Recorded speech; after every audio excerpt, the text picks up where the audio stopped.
सहनाववतु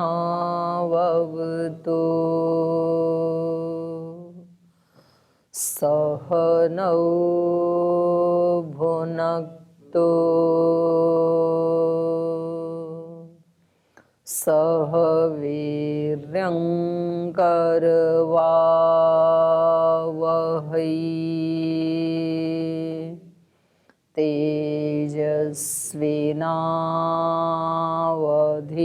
तेजस्विनावधीतमस्तु मा विद्विषावहै।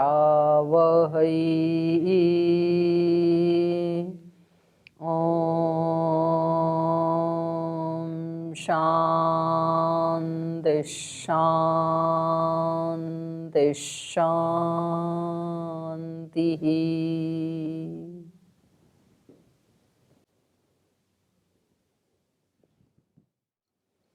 न्याय दर्शन के तृतीय अध्याय का द्वितीय आह्निक पढ़ रहे हैं और यहाँ पर पूर्व पक्षी ने एक बात पूछी कि स्मृति हेतु नाम अयोग पद्यात्, स्मृति के हेतु अर्थात जो स्मृति हेतु संस्कार हैं उन संस्कारों के अयोग पद्यात्, वो तो अयुगपत हैं, आत्मा में वो सारे संस्कार कैसे हैं, इकट्ठे ही हैं, कोई अलग अलग थोड़ी, उसमें कोई खाने बने हुए हैं, बॉक्स बने हैं कि भाई कौन सी स्मृति कहाँ संस्कार है, तो वो सारे एक साथ हैं तो भी स्मरण युगपत क्यों नहीं होता है, स्मरण अयुगपत क्यों होता है। अथ केभ्य स्मृति उत्पद्यते इति, और वो कितने कारण हैं जिनसे कि ये स्मृतियां उत्पन्न होती हैं। तो ये जब पूछा तो इन्होंने 26 कारण गिनाए।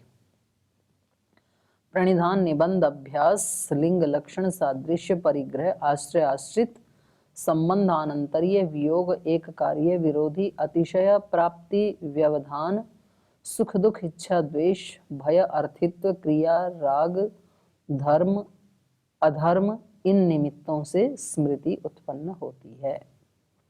तो इसमें हमने प्रणिधान पढ़ लिया, स्मरण की इच्छा से जो मन की धारणा होती है, निबंध पढ़ लिया, एक ग्रंथ में कुछ खास विषय को रखना, अभ्यास, समान विषय में ज्ञान की अभ्यावृत्ति करना, ये अभ्यास है। और लिंग मतलब 4 प्रकार का बताया यहाँ पर, संयोगी, समवायी, एकार्थ समवायी और विरोधी, तो ये हम पढ़ रहे थे यहाँ पर, है ना। तो लिंग से भी लिंगी का ज्ञान होता है, यथा धूमोग्नि, धूम से अग्नि का होता है, तो ये क्या है, संयोगी लिंग, हमेशा साथ ही रहता है। और गोविषाणम, ये भी संयोगी है। और पाणिपादस्य, ये क्या है, एकार्थी। और रूप स्पर्शस्य और अभूतम भूतस्य, ये विरोधी हो गई।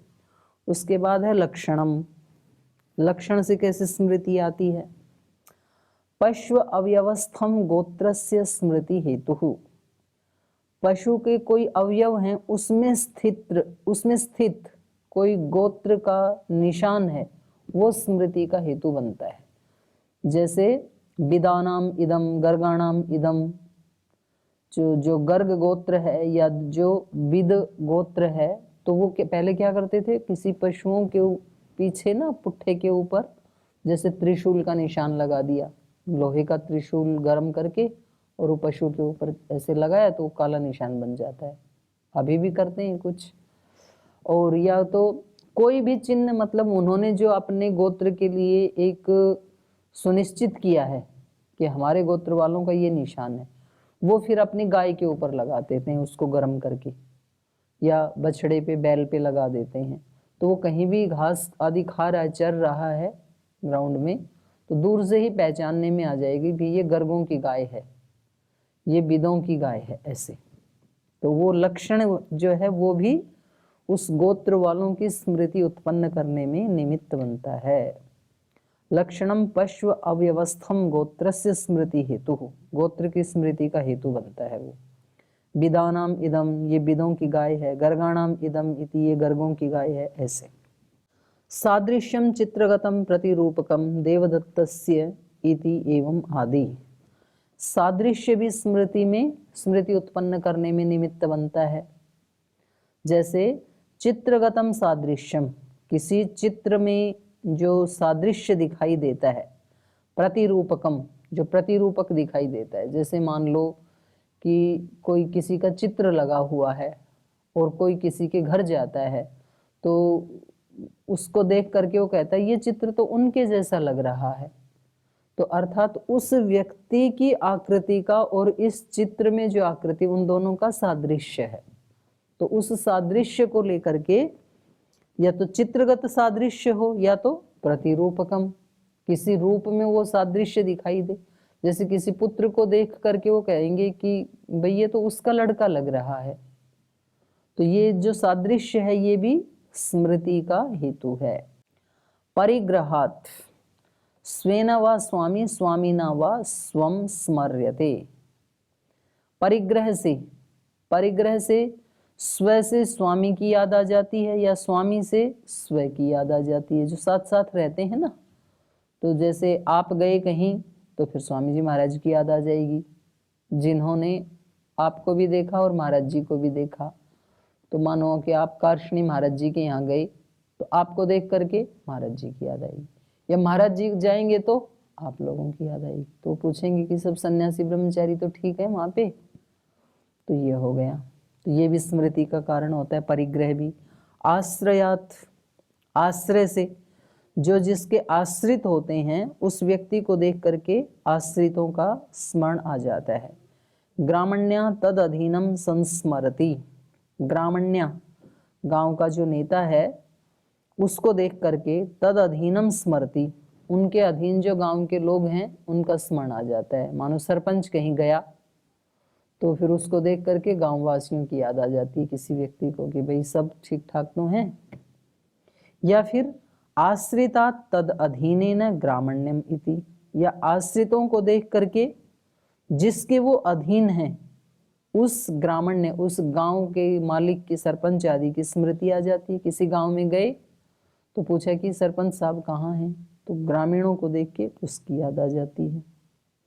संबंधात, जो जिसका जिसके साथ संबंध है तो एक को देख करके दूसरे की याद आ जाती है। अंतेवासीना युक्तम गुरुम स्मरति, अंतेवासीना किसी शिष्य को देख करके, ये ऊपर जैसा ही है, स्व स्वामी जैसा ही, अंतेवासी को देख करके उस अंतेवासी से युक्त जो गुरु है उस गुरु को कोई व्यक्ति स्मरण करता है। या ऋत्विजा याज्यम इति, या फिर ऋत्विज को देख करके जिनसे किसी ने यज्ञ करवाया था उस यजमान की याद आ जाती है। फिर आनंतर्यादिति, आनंतर्य माने इसके बाद ये जो क्रम होता है तो उससे भी स्मरण आ जाता है। आनंतर्यादिति करणीयेषु अर्थेषु, माने इसके बाद ये करना है। तो जैसे ही हम आंख बंद करके बैठते हैं तो उसके बाद क्या होता है, सहनावतु सहनो भुनक्तु ये मंत्र बोलना है। और जब हमने सहनावतु बोल लिया तो उसके बाद उसके अनंतर कौन सा आना है, अग्निव्रत पते, वो आना है। उसके बाद क्या होना है, उसके बाद शांति शांति होनी है। तो ये है आनंतरीय। तो हमें स्मरण रहता है ना कि किसके बाद क्या आएगा। तो एक ओम बोलते ही ये जो ओम है ये अपने अनंतर का स्मरण करा देता है, किसके बाद कौन सा आएगा। क्योंकि आप कोई दूसरा तीसरा मंत्र नहीं बोलते हैं, यहाँ पर वही बोलते हैं। तो आनंतरीय से भी करणीय अर्थेषु, माने इसके बाद ये करना है तो बाद वाले अर्थ का स्मरण आ जाता है। वियोगात, वियोग से भी स्मृति आती है। तो ये तो प्रसिद्ध ही है, जिसका जिससे वियोग हो गया उसी का स्मरण आता ही है ना। ये न विप्रयुज्यते, जिससे हम अलग हो जाते हैं। तद वियोग प्रतिसंवेदी, तो उस वियोग का जो प्रतिसंवेदी है, जो उसको वो कर रहा है, महसूस कर रहा है, तो वो भृशम स्मरति, जो जिसका संवेदन कर रहा है तो उसको भृशम स्मरति, बहुत स्मरण करता है। जो जिससे अलग हो गया तो वो अलग हुए व्यक्ति को अनुभव करते हुए उसको बहुत स्मरण करता है। एक कार्यात कर्तंतर दर्शनात्, कर्तंतरे स्मृति ही। एक कार्य को करने वाला कोई एक व्यक्ति था और वो फिर छोड़ के चला गया, फिर उसकी जगह दूसरा आया, तो उस दूसरे को देख करके पहले वाले की स्मृति होती है। मानो यहाँ पर कोई पेंटिंग करने के लिए आया और वो छोड़ के चला गया, वो बहुत अच्छी पेंटिंग करता है, फिर दूसरा आया, वो इधर उधर छिट्टे बिखेर रहा है, तो उसको देख करके किसकी याद आएगी? पहले वाले की। भाई पहले वाला था ना, वो बहुत अच्छे से करता था, तो एक दूसरा कार्य करने वाले को देख करके पहले करने वाले की, या पहले वाले को देख के दूसरे वाले की भिन्न की स्मृति आ जाती है। विरोधात, विरोध से भी स्मृति आती है। विरोध से कैसे? विजिगीषमाणयोः अन्यतर दर्शनात् अन्यतर स्मर्यते। विजिगीषमाणयोः, जीतने की इच्छा वाले। मानो इलेक्शन में दो व्यक्ति खड़े हो गए और दोनों ही जीतने की इच्छा वाले हैं, तो उनमें से जब एक नेता आया भाषण देने के लिए, तो लोगों ने उनका सुन के दूसरे की याद आती है कि भाई ये तो ये बोल रहा है वादे कर रहा है, दूसरे वाला क्या करेगा, या दूसरे वाला ये करके गया था, आज ये दूसरे वादे कर रहा है। तो जो दो जीतने की इच्छा वाले हैं उनमें से एक को देख करके अन्यतर स्मर्यते, दूसरे का स्मरण करता है व्यक्ति। अतिशयात, अतिशयता से भी स्मृति आती है। ये न अतिशय उत्पादित, माने जिससे अतिशय की उत्पत्ति हुई उसकी स्मृति आती है। प्राप्ते है यतो अनेन किंचित प्राप्तव्यम व न, पहले वाले का इन्होंने उदाहरण नहीं दिया। ये न अतिशय उत्पादित, जिससे अतिशयता उत्पन्न की गई, तो उसकी स्मृति आती है। मानो किसी आचार्य ने अपने किसी शिष्य को यज्ञोपवीत संस्कार करवाया, तो उसके अंदर एक अतिशयता डाल दी ना आचार्य ने, तो अब जब जब यज्ञोपवीत को देखेगा तो आचार्य की याद आएगी कि ये यज्ञोपवीत मेरे को फला आचार्य ने दिया था। तो इस अतिशयता से भी स्मृति उत्पन्न होती है। प्राप्ते है, जब कुछ प्राप्त करना हो तो भी उसकी स्मृति आती है, ये तो बिल्कुल ही आती है। यतो अनेन किंचित प्राप्तव्यम, माने जिससे हमें कुछ लेना है, तम अभीक्षणम स्मृति, उसको बार बार स्मरण करता है। मानो हमने किसी को 1000 रुपए दिए तो हमें वापस लेने हैं ना उससे, तो वो तो भूल सकता है पर हम नहीं भूल सकते उस व्यक्ति को तो प्राय देने वाला भूल जाता है लेकिन लेने वाला नहीं भूलता है कि मुझे लेने हैं उससे। तो यत अनेन किंचित प्राप्तव्यम, किससे कुछ प्राप्त करना है, तम अभीक्षणम स्मृति, उससे बार बार, उसको बार बार स्मरण करता है व्यक्ति कि उससे मुझे ये लेना है। व्यवधानात्, बीच में व्यवधान आने से भी स्मृति उत्पन्न होती है। कैसे? कोशादि भी असि प्रभृतिनि स्मर्यन्ते, जो कोश आदि हैं, म्यान आदि, तो उससे असि प्रभृतिनि, तलवार आदि का स्मरण होता है। मानो कहीं म्यान अकेला लटक रहा है तो उसके अंदर की तलवार का भी स्मरण आ जाता है। खाली म्यान है, तलवार तो वहां गिर गई, मेरी छूट गई। पेन का केवल ढक्कन है, पेन गिर गया कहीं तो उसको देख के याद आती, इतना महंगा पेन था, ढक्कन बच गया, पेन तो गया। तो व्यवधानात, जो वो व्यवधान है माने जो ढक्कन आदि है, जो आवरण करने वाला है, तो उससे कोश आदि भी असि प्रवृत्तिनि स्मर्यन्ते।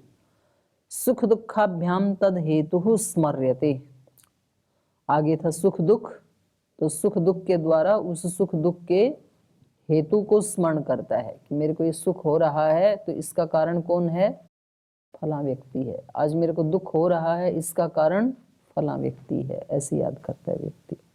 इच्छा द्वेषाभ्याम, इच्छा और द्वेष से भी स्मृति उत्पन्न होती है।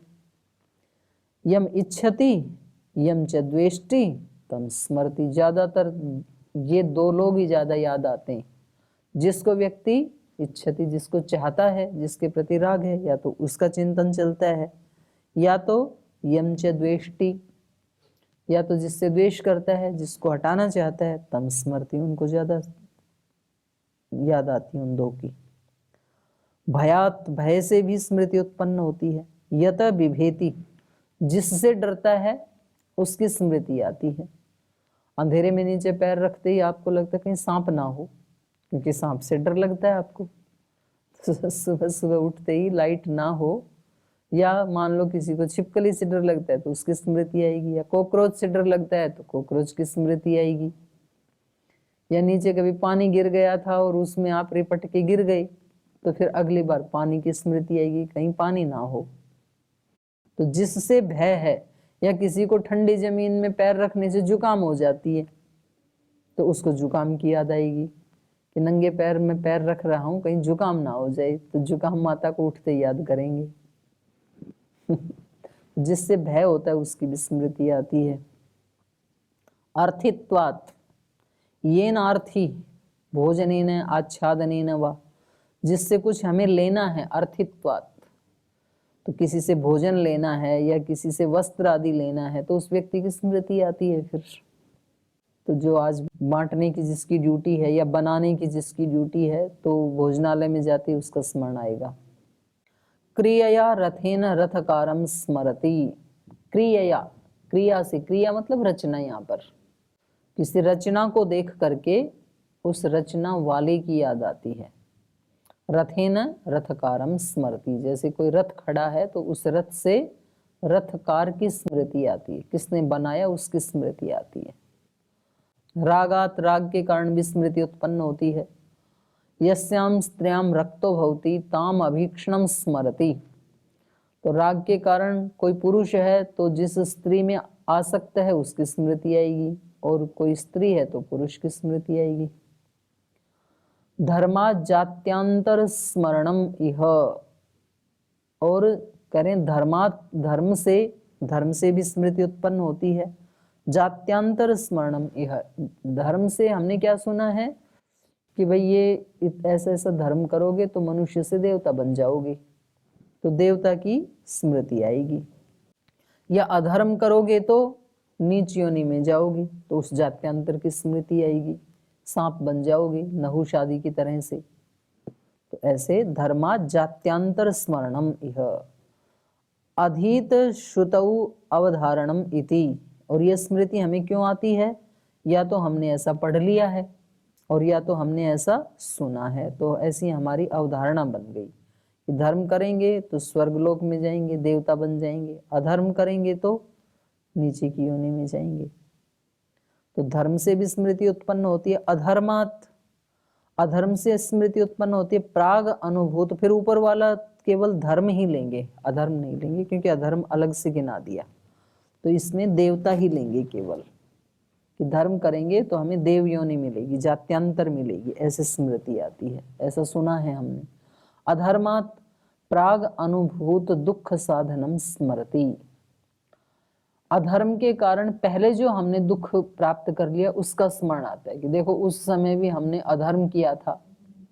मानो पहले परीक्षा दी थी और पर्ची लेके गई तो उस समय कॉपी छीन ली थी और रिजल्ट आ गया था री, तो अब पर्ची ले जाते समय इस अधर्म से उसका स्मरण आएगा कि पहले जैसे पकड़ा गया था दोबारा पकड़ा जाऊंगा, तो इसलिए मुझे अभी अधर्म का आचरण नहीं करना है।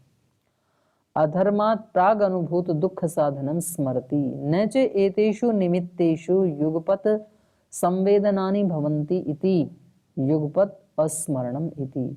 बोले ये जो इतने निमित्त हमने बताए हैं 26, ये सब के सब निमित्त जो हैं वो युगपत संवेदनानि न, एक साथ इनका संवेदन नहीं होता है, एक एक समय में एक का होता है, तो सबका एक साथ नहीं होता है ना, इसलिए युगपत अस्मरणम इति, इसलिए युगपत स्मरण भी नहीं होता है, अयुगपत ही स्मरण होता है। निदर्शनम च इदम स्मृति हेतु नाम न परिसंख्यानम इति, ये जो निदर्शन किया है ये तो केवल नाम मात्र का है, ये तो निदर्शनम च इदम स्मृति हेतु नाम, स्मृति के जो हेतु गिनाए हैं 26 ये तो नाम मात्र के लिए हैं, न परिसंख्यानम, ये गणना नहीं की है कि केवल 26 हेतुओं से ही स्मृति उत्पन्न होती है, ऐसा नहीं है, बल्कि मोटे मोटे कारण गिना दिए हैं। ऐसे तो स्मृति के असंख्य हेतु हो सकते हैं, क्योंकि असंख्य स्मृतियां उनके असंख्य हेतु। तो ये यहां तक ये सिद्ध हुआ कि ज्ञान गुण आत्मा का है और आत्मा में उस ज्ञान के संस्कार रहते हैं, जो संस्कार स्मृति के हेतु बनते हैं। इति चतुर्विंशत्या सूत्रैः बुद्धेः आत्मगुणत्व प्रकरणम। तो ये सबसे बड़ा प्रकरण चला है, 24 सूत्रों में बताया ये कि ज्ञान गुण किसका है, आत्मा का है। तो ये एक बड़ा प्रश्न बनता है आपके एनुअल उसमें एग्जाम्स में, विस्तार पूर्वक बताएं आप प्रमाण दे करके कि ज्ञान गुण आत्मा का है। अनित्यायां च बुद्धौ उत्पन्न अपवर्गित्वात् कालांतर अवस्थानाच्च अनित्यानां संशयः किम उत्पन्न अपवर्गिणी बुद्धि शब्दवत् आहोस्वित कालांतर अवस्थायिनी कुंभवत इति। तो अब यहाँ इन्होंने बुद्धि के बारे में ये तो स्वीकार कर लिया कि बुद्धि क्या है, ज्ञान क्या है, अनित्य है। अनित्यायाम च बुद्धौ, ज्ञान के अनित्य सिद्ध होने पर उत्पन्न अपवर्गित्वात्, क्योंकि ज्ञान क्या है, उत्पन्न होकर नष्ट होने वाला। तो ये तो हमने जान लिया, उत्पन्न अपवर्गित्वात् कालांतर अवस्थानाच्च, लेकिन उत्पन्न होकर के नष्ट होने वाले भी दो प्रकार के हैं, अनित्य वस्तुएं भी दो प्रकार की हैं। एक तो है कि तुरंत उत्पन्न हुई और तुरंत नष्ट हो गई, और दूसरी है कि उत्पन्न होकर कालांतर रुकती हैं, उसके बाद नष्ट होती हैं। तो कहा अनित्यायाम च बुद्धौ, अनित्य बुद्धि में उत्पन्न अपवर्गित्वात्, क्योंकि वो उत्पन्न और अपवर्ग वाली है, उत्पन्न और नाश वाली है, तो इसलिए इसमें अनित्यानाम, अनित्य वस्तुओं में कालांतर अवस्थानाच्च, कुछ वस्तुएं तो ऐसी हैं जो कालांतर अवस्थित रहती हैं, और कुछ ऐसी हैं कि जो उत्पन्न होकर के नष्ट हो जाती हैं। तो इसलिए संशय, इसलिए अनित्य में भी हमें संशय हो गया। बुद्धि या ज्ञान अनित्य है ये तो ठीक है, लेकिन अनित्य भी दो प्रकार के होते हैं, तो इसलिए हमें संशय है किम उत्पन्न अपवर्गिणी बुद्धि शब्दवत, ये उत्पन्न होकर नष्ट होने वाला जो ज्ञान है ये शब्द की तरह है, आहोस्वित कालांतर अवस्थायिनी कुंभवत इति, या घड़े की तरह है। घड़ा भी क्या है, उत्पन्न होकर नष्ट होने वाला, लेकिन वो थोड़ा कुछ काल के लिए ठहरता है, तुरंत नष्ट नहीं हो जाता है कि अभी अभी घड़ा उत्पन्न हो और अभी नष्ट हो जाए। और शब्द भी उत्पन्न होकर नष्ट होने वाला है, लेकिन शब्द कैसा है, तुरंत ही अगले ही क्षण में नष्ट हो जाता है। तो क्रिया या शब्द ये ऐसे हैं अनित्य जो हर क्षण उत्पन्न होते हैं और नष्ट होते हैं, मतलब उत्पन्न होकर के अगले ही क्षण नष्ट हो जाते हैं। और घट आदि ऐसे हैं जो उत्पन्न अपवर्गीय होते हुए भी कालांतर में रुकते हैं। तो इन दोनों में से बुद्धि कौन सी प्रकार की है, ये है इनका प्रश्न, ये संशय है। उत्पन्न अपवर्गिणी इति पक्षः परिगृह्यते। तो इन्होंने क्या बोले, हम ऐसा मानते हैं कि शब्द की तरह उत्पन्न होकर के नष्ट होने वाली है बुद्धि, ज्ञान शब्द की तरह है ज्ञान। कस्मात्, ऐसा क्यों? तो उत्तर दिया कर्मा अनवस्थायी ग्रहणात्। बोले जैसे कर्म मतलब क्रिया, क्रिया जैसे अनवस्थायी है, क्रिया भी उत्पन्न और अपवर्गिणी है, और वो कैसी है, अनवस्थायिनी। तो ऐसे ही शब्द भी क्रिया की तरह से ही है, तो ये भी उत्पन्न अपवर्गिणी है, बुद्धि भी क्रिया की तरह। कर्मण अनवस्थायिनो गृह्णात् इति, क्रिया अनवस्थायी देखी जाती है। कैसे? क्षिप्तस्य ईशोः आपतनात् क्रिया संतानो गृह्यते प्रत्यर्थ नियमाच्च बुद्धिनाम क्रिया संतानवत बुद्धि संतानोत्पत्ति रीति। क्षिप्तस्य ईशोः, कोई बाण जैसे फेंका किसी ने इधर से धनुष से, तो वो आपतनात्, जब तक वो गिरा नहीं, लक्ष्य पर जाके लगा नहीं, तब तक वो क्रिया कैसे होती है, क्रिया संतानो गृह्यते, क्रिया का एक प्रवाह देखा जाता है। बाण यहाँ से चला और वहां तक एक क्रिया संतान देखा जाता है। क्यों? क्रिया कैसी है? प्रत्यर्थ नियमाच। क्रिया कैसी होती है? प्रत्यर्थ नियम वाली। प्रत्यर्थ नियम वाली माने प्रत्येक अर्थ के साथ जुड़ी हुई है वो क्रिया। जैसे ईशु यहां से चला तो पहले इस ईशु का संयोग इस स्थान से है, अगले क्षण में इस स्थान से, उससे अगले में इस स्थान से, इस स्थान से। तो जितने भी यहाँ अर्थ हैं, स्थान हैं, उन सब के साथ उसका संबंध है। प्रत्यर्थ नियमाच बुद्धि नाम। और ऐसे ही ज्ञान भी ऐसा ही है, क्रिया की तरह से ही, क्योंकि ज्ञान भी कैसा है? प्रत्यर्थ नियत है, प्रत्यर्थ नियमित है, प्रत्यर्थ नियत है। अवस्थित ग्रहणे च व्यवधीयमानस्य प्रत्यक्ष निवृत्ति। बोलिए ये कैसे पता लगा आपको कि प्रत्यर्थ नियम, प्रत्यर्थ नियत है ये ज्ञान? तो कहा अवस्थित ग्रहणे, यदि ये अवस्थित हो ज्ञान, अवस्थित मानने पर व्यवधीयमानस्य प्रत्यक्ष निवृत्ति है, व्यवधान आने पर जो चीज प्रत्यक्ष दिख रही थी उसकी निवृत्ति हो जाती है। अवस्थिते च कुंभे गृह्यमाणे संतानेनैव बुद्धि वर्तते प्राग व्यवधानात्। बोले जैसे अवस्थिते च कुंभे, घड़ा रखा है और घड़े के रखे होने पर गृह्यमाणे, वो हमें प्रत्यक्ष दिखाई दे रहा है। पर ये जो प्रत्यक्ष दिखाई दे रहा है ये भी शब्द संतान की तरह यहाँ जो हमारी देखने की क्रिया है उसमें भी क्रिया संतान हो रहा है। कैसे पता लगा? ये गृह्यमाणे संतानेनैव बुद्धिर्वर्तते। ये घड़ा है, ये एक क्षण में पता लगा, अगले क्षण में पता लगा ये ज्ञान दूसरा है, पहले वाला नहीं है। तीसरे क्षण में भी घड़ा दिख रहा है, ये ज्ञान तीसरा है। चौथे क्षण में भी हम देख रहे हैं ये घड़ा ही है। ऐसे मानो हमने 5, 10, 20 क्षण तक देखा, तो 20 क्षण तक जो ज्ञान हुआ वो 20 प्रकार का है, न कि एक प्रकार का। वो जो देखने वाली क्रिया है वो शब्द संतान की तरह से हो रही है, वो क्रिया संतान है वहां पर।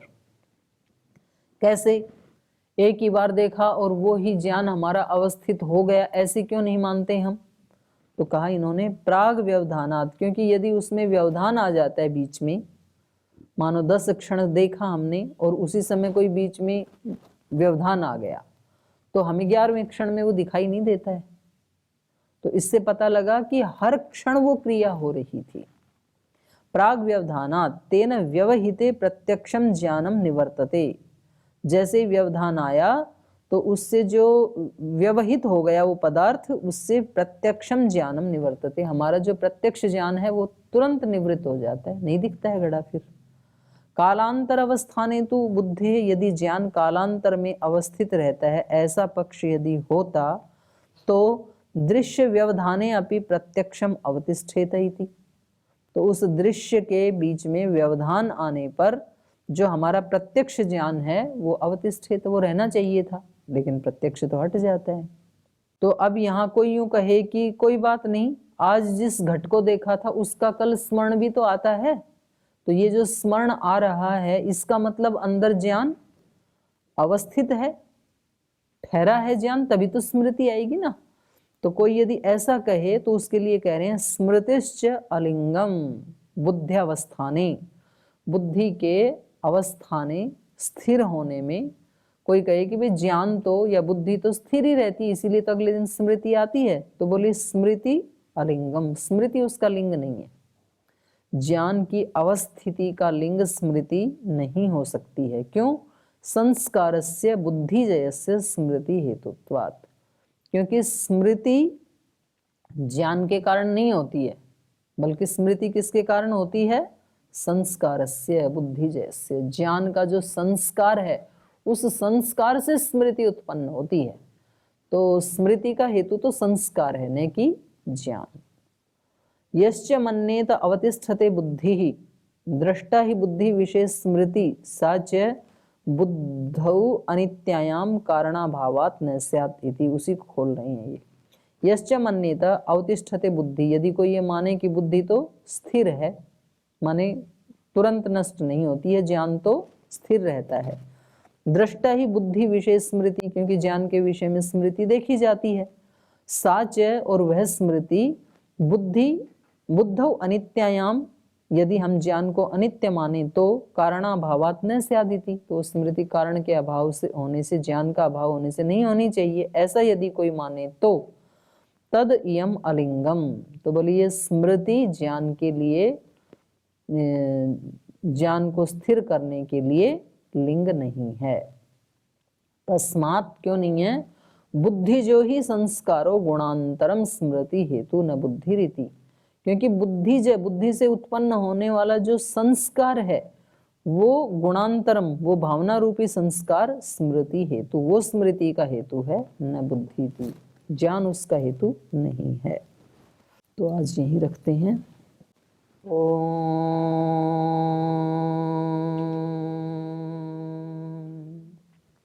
शांति शांति शांति।